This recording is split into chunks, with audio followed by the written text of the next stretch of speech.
Assalamualaikum geng. Hari ini kita nak borak pasal episod terbaru Demon Slayer Season 2, episod 4. Pada permulaan episod kali ini ditunjukkanlah scene di mana Koinatsu Oiran dia tengah bermain dengan dua orang budak di rumah Kyogoku ni. Jadi diorang main tu memang mesra lah. Koinatsu ni pun layan diorang ni macam anak diorang sendiri. Dia layan je apa yang budak-budak ni mau kan. Jadi lepas diorang habis main tu, Koinatsu ni pun dia bagilah dua jenis hairpin, satu yang warna emas, satu warna silver dekat dua orang budak ni. At first yang dua orang budak ni macam ragu-ragu lah juga, segan kan mau dapat pemberian yang mahal macam gini daripada Koinatsu. Tapi Koinatsu kata, it's okay, aku sayang kamu. Dia nak jugalah dua orang budak ni terima pemberian daripada dia tu. So dua budak ni pun happy lah dapat gift kan daripada Koinatsu. Diorang excited lah dalam bilik tu. Meanwhile pula Tanjiro masa tu dia di luar bilik Koinatsu. Dia nampak lah semua kejadian yang berlaku dalam bilik tu. Lepas tu dia senyum-senyum lah sendiri nampak Koinatsu ni main-main dengan budak tu, layan diorang ni macam mana dia sendiri. Ditunjukkan pula scene ada satu pembantu rumah di keluarga Kyogoku ni, dia tengah buat report lah dengan master house diorang tu. Dia kata yang Zenitsu ni sudah hilang. Jadi dia pun risau lah kan, mana Zenitsu pergi tiba-tiba hilang. So dia bagi tahu dengan master house tu, kita perlu cari kah Zenitsu ni, takut dia ni kenapa-kenapa ke kan.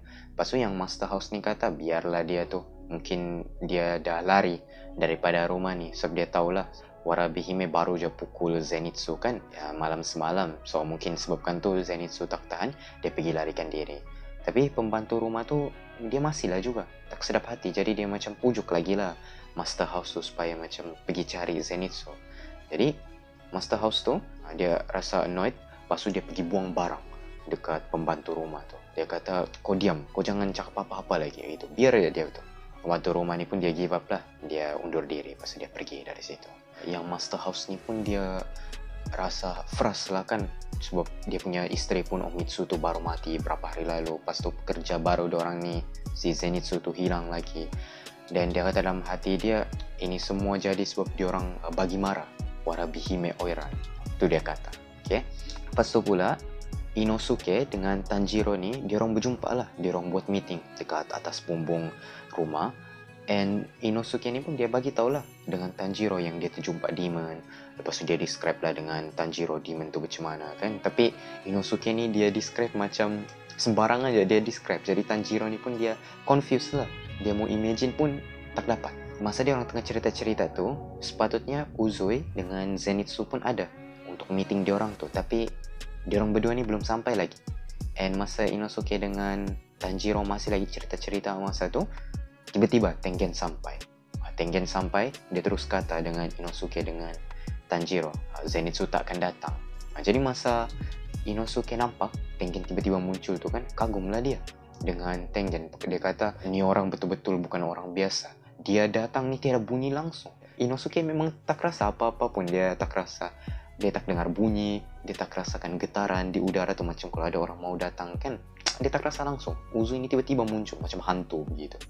So Tanjiro dia tanya lah dengan Uzui, apa maksud kau Zenitsu tak akan datang? Lepas tu Uzui pun dia terus terang lah. Dia kata dengan diorang ni, dia sudah lost contact dengan Zenitsu. Dan dia minta maaf lah dengan diorang Tanjiro dengan Inosuke sebab bawa diorang berdua ni dalam misi yang berbahaya.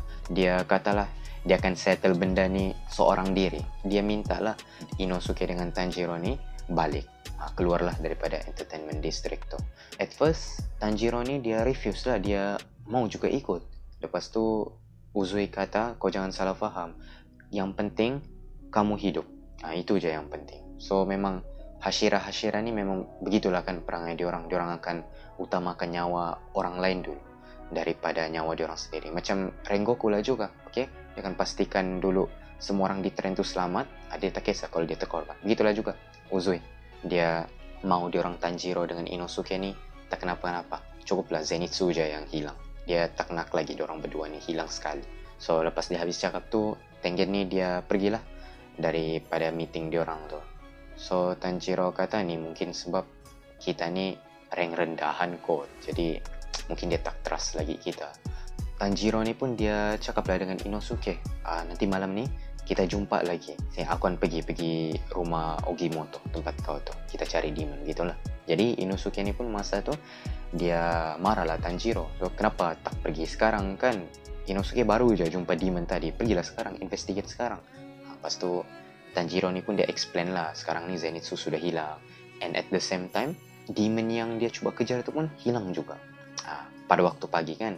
So Tanjiro dia suspect yang demon ni di kalangan manusia. Sebab kalau betul lah diorang ni di kalangan yang pelayan-pelayan tu, diorang akan keluar pada waktu malam. Diorang akan aktif pada waktu malam. Jadi itulah masa yang paling sesuai diorang cari demon masa tu.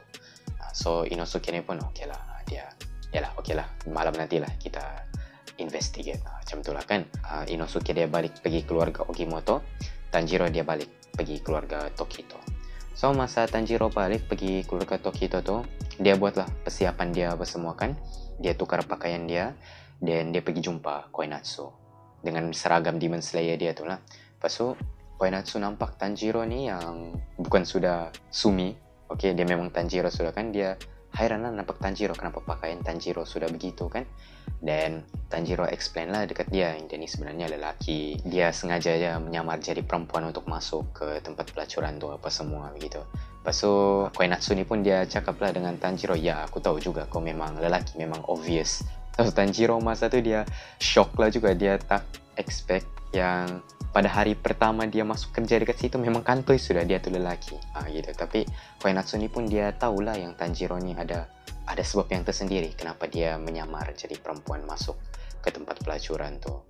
Jadi Tanjiro pun dia bagi tahulah dengan Koinatsu, dia akan pergi malam ni, dia akan tinggalkan keluarga Tokito, dia mau pergi selamatkan semua orang yang hilang daripada tempat area entertainment district ni. Dan Koinatsu pun dia cakap pula dengan Tanjiro, terima kasih buat semua kan. Dan dia bagi tahu juga yang besok pagi dia pun akan tinggalkan keluarga Tokito ni sebab ada orang mau kahwin dengan dia, ada orang mau terima dia walaupun dia ni bekerja sebagai pelayan gitu. So Tanjiro pun dia tumpang gembira lah juga. Dia cakap tahniah, semoga kau jumpa kebahagiaan kau gitu. And then lepas dia congratulate Koinatsu, dia keluar daripada bilik tu. Lepas Koinatsu tinggal di bilik tu seorang diri, dia tiba-tiba ada terdengar lah bunyi di belakang dia macam ada orang datang. So dia fikir mungkin itu Tanjiro, mungkin dia terlupa something kah, dia mau ambil barang lagi kan. Jadi dia pusing lah belakang.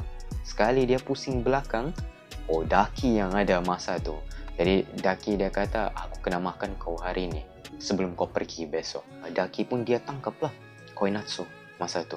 Tanjiro ni pula dia on the way sudah mau jumpa Inosuke. Tapi masa dia on the way tu, dia ada terhirup bau demon. Jadi dia pergilah track mana bau demon tu datang kan. Lepas tu pula Inosuke ni dia tunggu Tanjiro ni masih tak sampai juga. Jadi dia give up. Dia sendiri pun mau keluar untuk cari demon tu sendiri.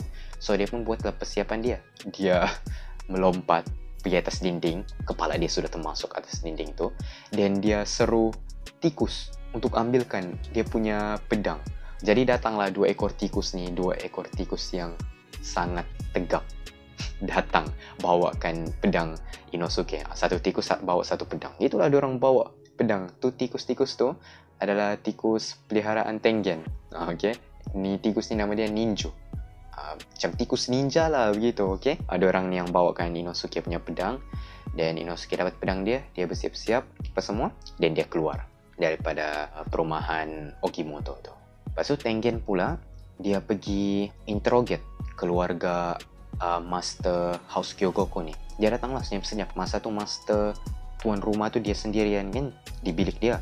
Tengen tiba-tiba datang dari belakang. Lepas tu dia acukan dia punya kunai itu pergi arah leher Master House Kyogoku tu. Lepas tu dia tanyalah di mana Zenitsu dengan Hinatsuru, kalau tak silap salah satu bini dia tu. Dan Master House tu bagi tahulah yang Zenitsu ni sudah hilang. Lepas tu Hinatsuru ni pula dia dikasih pindah pergi ke tempat pelacuran yang lagi bawah. Sebab dia kata Hinatsuru ni sakit. Jadi dia tak boleh kerja lah di keluarga Kyogoku ni. Last pertanyaan Tengen, dia tanya siapa yang kau rasa penyebab semua ni. So Master Kyogoku ni pun dia first dia ragu lah mau jawab soalan Tengen. Macam dia takut mau jawab. Lepas tu Tengen dia turunkan kunai dia kata kau boleh trust aku, siapa-siapa yang buat semua ni aku bunuh dia, aku yang settle sendiri. So dia punya master house ni pun dia teringatlah balik kan, bini dia Omitsu sudah mati 2 hari lalu. Jadi dia bagi tahu lah ada satu orang nama dia Warabihime, dialah tu yang buat benda ni. Lepas tu Uzui terus hilang, begitu ya, dia terus keluar. Lepas tu Uzui ni pun dia keluar, dia fikirlah mana dia patut buat dulu, dia patut cari demon tu dulu ke ataupun dia pergi tengok isteri dia dulu. Tapi dia fikir-fikir tu macam tu, dia kata nanti yang demon tu mungkin balik juga lah, sebab dia sudah tahu kan nama demon tu Warabihime, nanti dia pergi lah waktu pagi nanti. So dia cari dulu bini dia. Dan Tanjiro pula dia sudah dapat track lah di mana bau demon tu berada, and bau tu berada di bilik Koinatsu. Jadi dia buka lah tingkap di bilik Koinatsu tu, di situ baru dia nampak Daki ni dia tengah cuba untuk makan Koinatsu. Separuh badan Koinatsu ni sudah hilang, terbelit oleh selendang Daki, tinggal kepala dia je lagi tinggal. Jadi Tanjiro nampak tu, dia teriaklah dengan Daki, dia suruh Daki lepaskan Koinatsu. So Daki ni dia nampak Tanjiro teriak dengan dia annoyed lah kan, ada Demon Slayer biasa cuba arah-arah dia begitu, jadi dia pergi serang Tanjiro. Serangan Daki ni masa tu sangat cepat untuk Tanjiro. So Tanjiro dapat terkena serangan tu, dia terus terlempar pergi bangunan lain. Dan akibat serangan tu, Tanjiro punya box yang carry Nezuko tu, dia punya tempat sangkut sebelah kanan putus. So Tanjiro ni dia terpaksa lah tinggalkan kotak Nezuko tu di belakang, and dia pesan juga dengan Nezuko, kau jangan keluar daripada kotak ni, tak kira apapun yang berlaku, except kalau nyawa kau dalam bahaya. Okay, kau stay dalam kotak ni. Itu Tanjiro pesan dengan Nezuko. So dia sambung lagi lah lawan Daki, dan masa dia lawan Daki tu, dia berlawan di udara. Tanjiro masa tu dia cubalah halang serangan Daki, and at the same time Tanjiro dia berjaya potong selendang Daki yang ada Koinatsu di dalam dia. Tujuan Tanjiro ni supaya selamatkan Koinatsu lah dulu. So Daki pun dia perasan jugalah Tanjiro ni bukan budak biasa, sebab dia dapat potong selendang yang konten Koinatsu sambil dia mengelak serangan Daki ni di udara. So dia rasa something jugalah dengan Tanjiro ni kan. Dan Tanjiro ni pun at the same time dia takut, dia nervous semua, sebab dia fikir yang dia lawan ni apa mun 6. Lepas tu dia lawan tu sendirian lagi, dia tiada backup, dia tiada Tengen, dia tiada Inosuke, dia lawan sendiri je. So dia pun sendiri tak yakin kalau dia boleh beat Daki ataupun tidak. Tapi Tanjiro tahulah dia boleh kalahkan atau tidak ni belakang cerita. Yang penting dia kena buat. Dia satu orang je boleh lawan Daki sekarang, sebab memang dia je yang Daki berhadapan sekarang. Dan itu saja untuk video hari ini. Aku harap korang enjoy tengok. Thank you very much for watching. Keep supporting Manpan Studios. See you guys next time. Assalamualaikum.